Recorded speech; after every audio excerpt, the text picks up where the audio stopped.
Yo, what's going on, Senpai Squad? Welcome back to a brand new video, and today we've got the review for Boruto episode 55. Now, really quickly before we get started with this video, I just want to say, if you happen to be new around here, please consider hitting the subscribe button. We're so close to 1,300 subscribers. I think at the time of recording, we're about 3 subscribers away. If we can try and get that in the next couple of days, it'd mean the world. You don't have to though. Let's get into the video.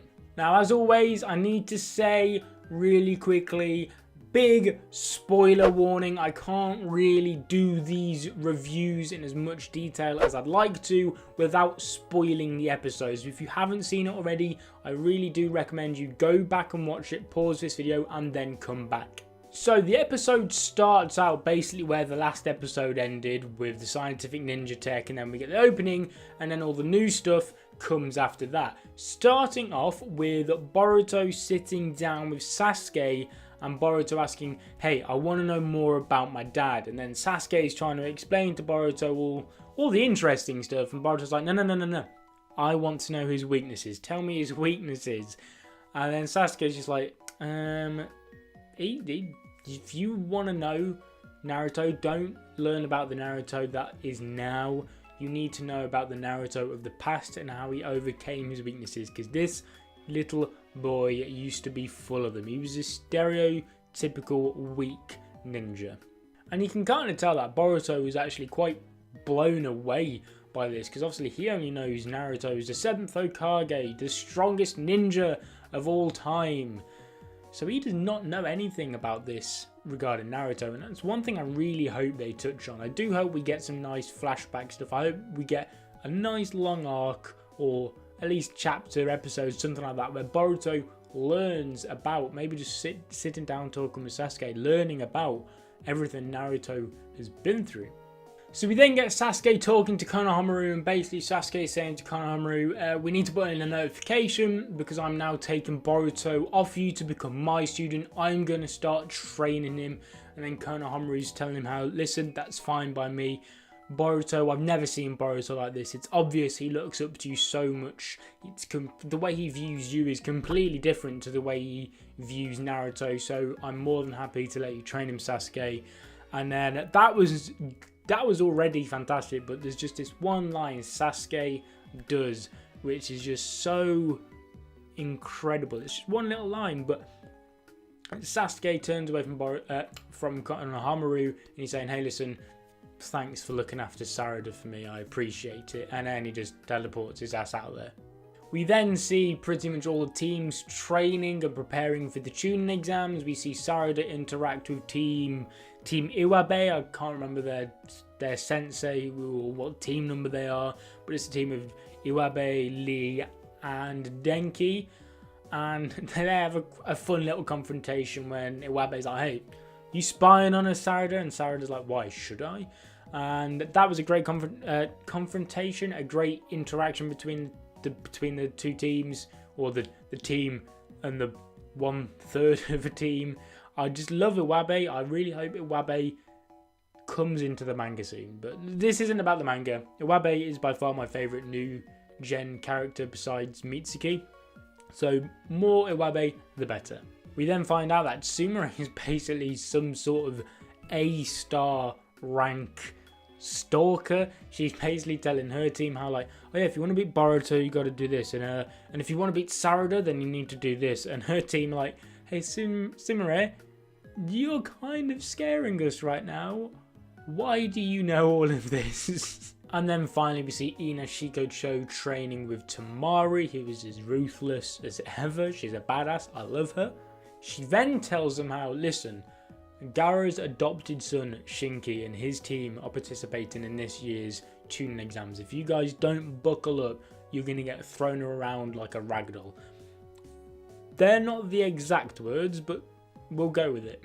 For those of you who don't know why Gaara adopted a son, it's basically because in the Hidden Sand, they do the Kage decision making differently than the Leaf. In the Leaf, I believe it's the Jonin and all that decide on it, whereas in the Sand, it's kind of like a royal family. Whoever the next heir to the throne is, being like the son or daughter, would be the next Kazekage. And obviously, because Gaara didn't have a son, but Temari does, being Shikadai. Shikadai was then the next heir to the throne, but for some reason I can't quite remember. I think it's because obviously Shikadai, Shikamaru and Tamaru all live in the leaf.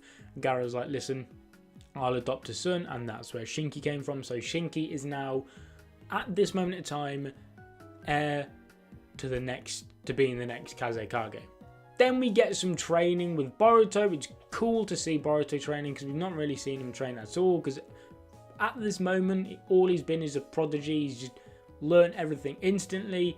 So seeing him train, I like it. But obviously we got the Rasengan training last episode, which was good, and then this episode he's been doing the Shuriken training. It was kind of like the Shuriken training that Itachi used to do, where he'd try and bend the Shuriken.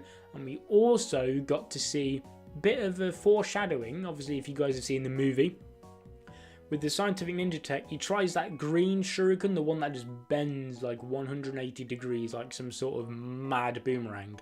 It's a bit of foreshadowing, because obviously if you guys remember in the movie, in the tuning exams, Boruto fights that Killer Bee wannabe. It's not his son, it's just someone who looks up to Killer Bee. He's found out and he's got all those like bubble gum bubbles everywhere and that explode. And Naruto uses this shuriken to basically bend it around all of them, so that's a bit of foreshadowing. We'll see that again, I'm pretty sure. There's also an incredibly cute scene. Basically, Sakura in Boruto is my favourite version of Sakura. Sakura is adorable in this episode. You only see it briefly, but basically Sarada's like, oh, you're happy since Sasuke came back, since Dad came back, and Sakura's like, well, no, don't know what you're on about. And then we get the juicy stuff. Now, if you guys remember the last episode, in my last episode review, I talked about that Otsutsuki statue in Kaguya's palace, and how, if you guys don't remember, if you didn't know, I made a few weeks ago a theory saying that that statue, because obviously we hadn't seen it in the anime at this point, I was just going off the movie, it shows up in the movie for a split second. I was like, is this the Otsutsuki clan leader possibly? And then upon closer inspection in the anime, we get to see that it looks like it's meant to be Kaguya. However, in this episode, obviously the three Otsutsuki go to another palace. I don't think it's Kaguya's palace, it's another palace in another dimension, and we see another Otsutsuki statue. However, this time it 100% is not Kaguya. I have no idea, I'm pretty sure we have no idea who this Otsutsuki clan member is. He's clearly a big deal because he's got a freaking statue of himself. Now, has this revived the theory that there is a statue, this is a statue of the Otsutsuki clan leader? It does resemble the one in Kaguya's palace slightly, however, it is wearing different clothing, I believe. Also, apparently, Momoshiki, Kinshiki, and Urashiki can apparently breathe in space. You know, who can't?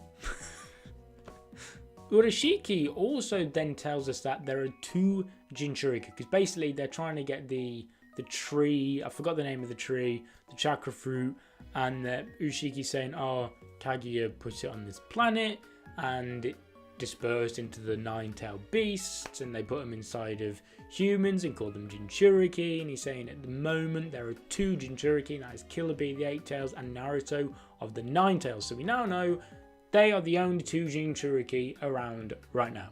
And then right after that, we get to see Killer Bee versus Momoshiki. I say versus, it was literally the most one-sided battle you'll ever see. The battle lasted about a good 30 seconds. I think it was just a copy and paste from the movie with like one or two extra little talking scenes. That was basically it. We also learned that Urashiki doesn't seem to get on too well with Momoshiki and Urashiki. The big talk so far in the community at this minute is what's going to happen to Urashiki here. You got one half who's like, is he going to go? What's going to happen to him? And then the other half is like, who's going to kill him? Because obviously he's not in the movie. At this moment in time, he's not in the manga. He's a completely new character, which is what makes him so interesting. What is going to happen to him? Is he going to die? Personally, I don't think he is. I have my theory. I believe that obviously he's not too attached to Kinshiki and Momoshiki. He doesn't seem to care all that much about them. So what I think is going to happen, obviously we know these three are sent on a mission to find out information about Kaguya from the main branch of the Otsutsuki clan. I think once stuff starts to get hairy, and obviously I reckon Kinshiki is obviously going to die because Momoshiki's going to absorb him, and when Momoshiki is having a tough time, I think Urashiki is going to escape, and I think he's going to go back to the Otsutsuki clan, and then maybe that's when we'll see who this statue guy is. Maybe he's the head of the main family.